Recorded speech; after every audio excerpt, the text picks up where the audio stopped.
Hi everyone, my name is Megha Sharma. Welcome to my channel. और आज हम देखने वाले हैं स्टैटिक कीवर्ड के बारे में।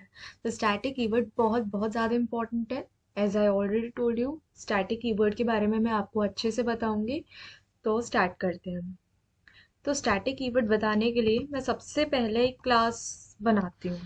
Class student, and inside this class I am creating two variables, that is int roll number, या फिर नाम ही ले लेते हैं क्योंकि मेरे को आपको सिर्फ स्टैटिक कीवर्ड के बारे में ही तो बताना है। Name equals, sorry, name and string school, और इसको मैंने नाम दे दिया है DPS। एंड इसके बाद मैं एक कंस्ट्रक्टर क्रिएट करूंगी, स्टूडेंट, एंड इसमें मेरा आएगा string name, this dot name equals name. और इसके बाद एक मैं मेथड क्रिएट कर लेती हूँ, display details,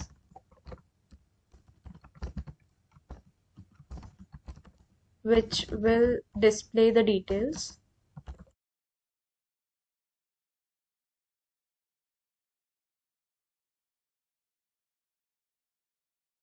school, okay. And अब हम यहाँ पर एक ऑब्जेक्ट क्रिएट करते हैं। ऑब्जेक्ट में हमारा एक स्टूडेंट क्रिएट होगा, जैसे S1 इक्वल्स न्यू स्टूडेंट, और यहाँ पर मैंने नाम दे देना है अलीशा। एंड एक और स्टूडेंट मैं क्रिएट कर लेती हूँ, student S2 equals new student Ayesha. एक और स्टूडेंट क्रिएट कर लेते हैं S3, और ये S2 है, इक्वल्स न्यू स्टूडेंट अभय। ओके, तो ये हमने तीन स्टूडेंट्स क्रिएट कर लिए हैं। और अगर मैं इनकी डिटेल्स को प्रिंट करूंगी तो मैं किस तरह से कर सकती हूँ, S1 dot display details, S2 dot display details and S3 dot display details. Okay, और जब अब मैं इसको रन करूंगी तो डेफिनेटली हमारी सारी डिटेल्स आ भी जाएंगी। और एक काम करते हैं, इसको एक एक लाइन गैप कर देते हैं। एंड हाँ, अब देखो हमारा name school, name school, name school, चलो ठीक है। अच्छा, अब मैंने जो ये तीन स्टूडेंट्स क्रिएट करे हैं ये आपके सेम स्कूल को बिलोंग करते हैं, that is why I give DPS as the value of school. तो ये आपका एक वेरिएबल है जिसकी वैल्यू हम लोगों ने DPS दे दी है। क्यों? क्योंकि मैं चाहती हूँ जितने भी स्टूडेंट हैं वो सारे के सारे मेरे DPS में पढ़ते हैं। जब जब भी मैं एक स्टूडेंट क्रिएट कर रही हूँ तब तब मेरा ये स्कूल वेरिएबल क्रिएट हो रहा है, उसकी सेम वैल्यू क्रिएट हो रही है। ठीक है, for S2 and for S3 also. समझ में आ रही है?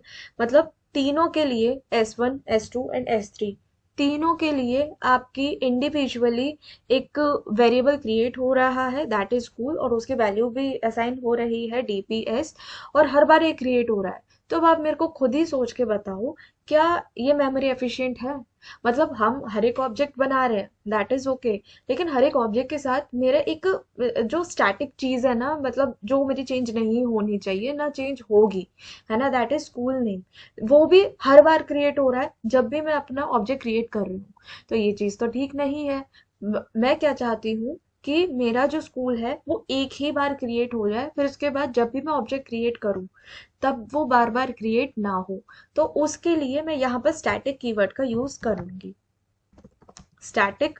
और अब देखो, ये स्टैटिकली एक वेरिएबल क्रिएट हो गया है और मेमोरी में जाके पहले से ही स्टोर हो गया है। ठीक है, ये मेमोरी में जाके पहले से ही स्टोर हो गया है, यानी कि अब जब भी मैं अपना स्टूडेंट क्रिएट करूंगी तब तब ये बार बार क्रिएट नहीं होगा, ये एक बार क्रिएट हो चुका है।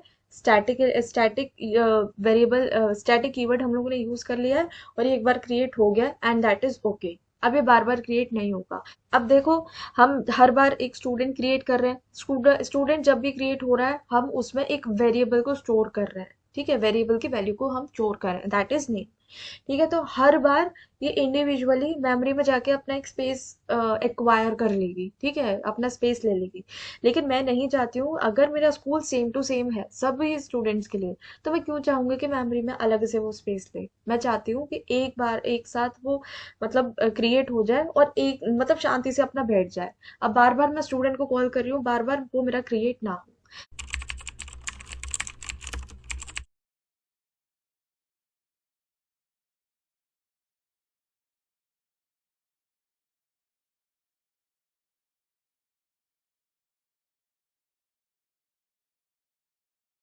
आई होप आपको ये चीज़ समझ में आ गई होगी। मैं इसका एक अच्छे से बेस्ट एग्जांपल देती हूँ। सपोज करो ये स्टूडेंट नहीं, ये मेरी एक काउंटर क्लास है, और काउंटर क्लास आपकी क्या करेगी, और इसको भी मैं 2 मिनट के लिए हटा देती हूँ।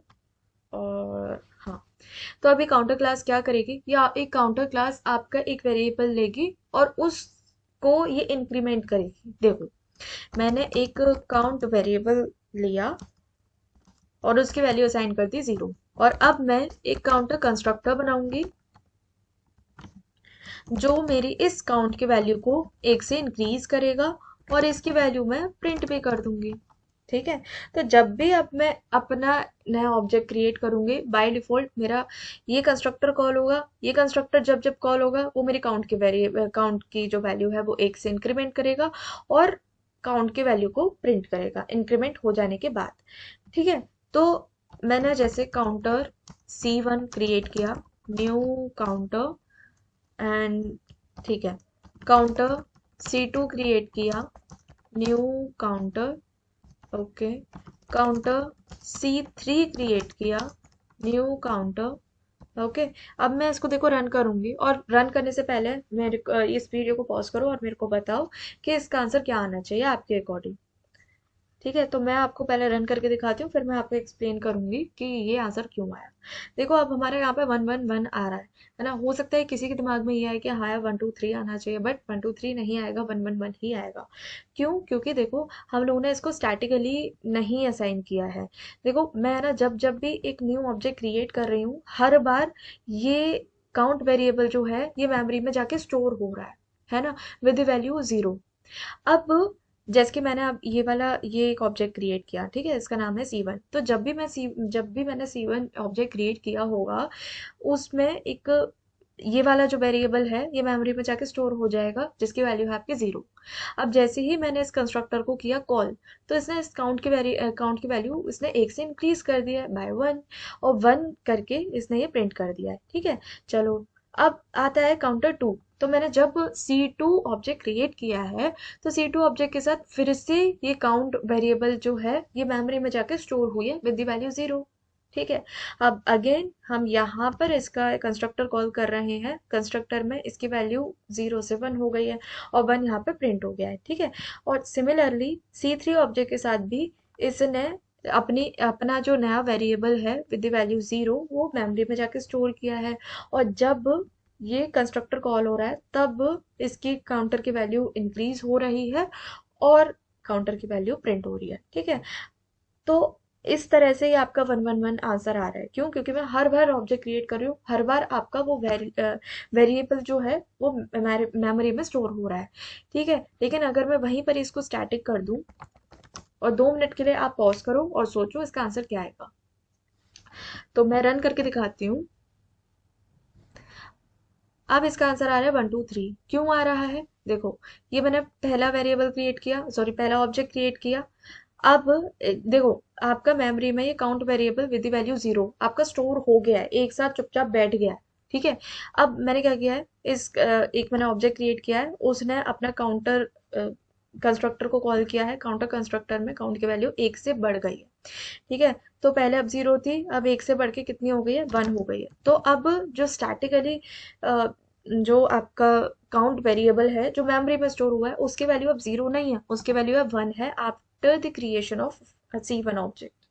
ठीक है, फिर उसके बाद इसने 1 को प्रिंट कर दिया है। चलो, फिर उसके बाद इसने C2 ऑब्जेक्ट को क्रिएट किया है। C2 ऑब्जेक्ट को क्रिएट करने के बाद अब इसने कंस्ट्रक्टर को कॉल किया, कंस्ट्रक्टर को कॉल करने के बाद एक एक काउंट वेरिएबल को इंक्रीज कर दिया, मतलब 1 से अकाउंट को इंक्रीज कर दिया है, तो अब इसकी वैल्यू 1 ना होके अब इसकी वैल्यू है 2, और 2 को इसने प्रिंट कर दिया है ना। फिर थर्ड उसमें इसने थर्ड वेरी ऑब्जेक्ट को क्रिएट किया, मतलब हमने थर्ड ऑब्जेक्ट को क्रिएट किया, दैट इज C3। फिर से इसने कंस्ट्रक्टर को कॉल किया, कंस्ट्रक्टर को कॉल करने के बाद इसने काउंट की वैल्यू 1 से इंक्रीज कर दिया। तो अभी देखो क्या थी, 2 थी, 2 से अब 3 हो जाएगी। तो इसी तरह से आप इसने 3 वैल्यू को प्रिंट कर दिया है। ठीक है। तो ये फायदा होता है स्टैटिक कीवर्ड यूज करने का इन टर्म्स ऑफ वेरिएबल्स। अब मैं आपको बताती हूँ, अगर मैं स्टैटिक मेथड्स में यूज करूंगी तो कैसे यूज करूंगी, क्यों क्यों यूज करूंगी, कब यूज करूंगी, कहाँ यूज करूंगी। ठीक है। तो आप सपोज करो आपका ये काउंटर वेरिएबल है, या फिर एक काम करते हैं, इस क्लास को हटा देते हैं, मैं आपको मेन क्लास में ही बता देती हूँ। सपोज करो मेरी एक क्लास है जिसमें मैं रिटर्न करने वाली हूँ इंट, और फिर या फिर एक काम करते हैं, मैं कुछ रिटर्न नहीं कर रही, void एंड विदाउट स्टैटिक। मैंने एक अपना मेथड क्रिएट कर लिया जिसका नाम है विदाउट स्टैटिक, और इसमें मैं प्रिंट करने वाली हूँ। ठीक है। और एक अब मैं स्टैटिक मेथड क्रिएट करती हूँ, static void with static, and इसमें मैं प्रिंट करने वाली हूँ स्टैटिक। ओके। तो अब जब मैं इस वाले मेथड को कॉल करूंगी, देखो विद स्टैटिक वाले मेथड को कॉल करूंगी तो ये एज इट इज कॉल हो जाएगा विद स्टैटिक। देखो मेरे को आ भी रहा है विद स्टैटिक, और जब मैं इसको करूंगी रन तो मेरा स्टैटिक आ जाएगा। ठीक है। लेकिन प्रॉब्लम कहाँ आएगी, प्रॉब्लम ये आएगी अगर मैं विदाउट स्टैटिक को कॉल करूंगी, सॉरी, विदाउट स्टैटिक को कॉल करूंगी तो मेरा ये कॉल नहीं होगा। क्यों क्यों नहीं होगा? क्योंकि आपका जो स्टैटिक मेथड है वो आपका स्टैटिक मेथड को ही एक्सेस कर सकता है। ठीक है, मतलब सॉरी, ये आपका मेन जो है वो आपका स्टैटिक मेथड है, तो जो स्टैटिक है वो स्टैटिक मेथड को ही एक्सेस कर सकता है, और जो नॉन स्टैटिक है वो नॉन स्टैटिक मेथड को ही एक्सेस कर सकता है। बट स्टैटिक नॉन स्टैटिक को नहीं कर सकता, नॉन स्टैटिक स्टैटिक को नहीं कर सकता। ठीक है। तो अब मैं क्या करूंगी, देखो अब यहाँ पर तो ये प्रॉब्लम हो जाएगी कि यार स्टैटिक है नहीं, मेरा मेथड जो है वो स्टैटिक है नहीं। अब मैं क्या करूंगी कि मेरे को इसका एक ऑब्जेक्ट क्रिएट करना पड़ेगा to access non static methods. ठीक है। तो मैंने एम, मतलब एक ऑब्जेक्ट क्रिएट कर लिया with name M, new main, और इसके बाद एम डॉट विदाउट स्टैटिक आ गया। ठीक है। अच्छा एक काम करते हैं, एक बार विद स्टैटिक को भी एक्सेस करने की कोशिश करते हैं। देखो हम विदाउट स्टैटिक ही कर सकते हैं, हम विद स्टैटिक नहीं कर सकते। आप मेरी बात को ध्यान से समझना कि मैं अगर एक ऑब्जेक्ट क्रिएट किया और ऑब्जेक्ट क्रिएट करने के बाद मैं नॉन स्टैटिक मेथड ही एक्सेस कर सकती हूँ, स्टैटिक मेथड को एक्सेस नहीं कर सकती हूँ। ठीक है, आपको समझ में आ रहा होगा। तो जितने भी आपके नॉन स्टैटिक मेथड हैं उनको एक्सेस करने के लिए हमें ऑब्जेक्ट क्रिएट करना ही पड़ेगा, लेकिन जितने भी स्टैटिक मेथड है उनको हम डायरेक्टली कॉल कर सकते हैं। तो अब आपको समझ में आ रहा होगा कि नॉन स्टैटिक को एक्सेस कर सकता है, स्टैटिक स्टैटिक को एक्सेस कर सकता है, और अगर आपको स्टैटिक मेथड में नॉन स्टैटिक मेथड को क्रिएट करना हो तो मतलब एक्सेस करना हो तो उसके लिए आपको ऑब्जेक्ट क्रिएट करना पड़ेगा, दैट इज मैंडेटरी। ठीक है। तो आज के वीडियो हम यही खत्म करते हैं। अगर आपको मेरी वीडियो पसंद आई हो then do like this video, subscribe my channel and share it with your friends. Thank you.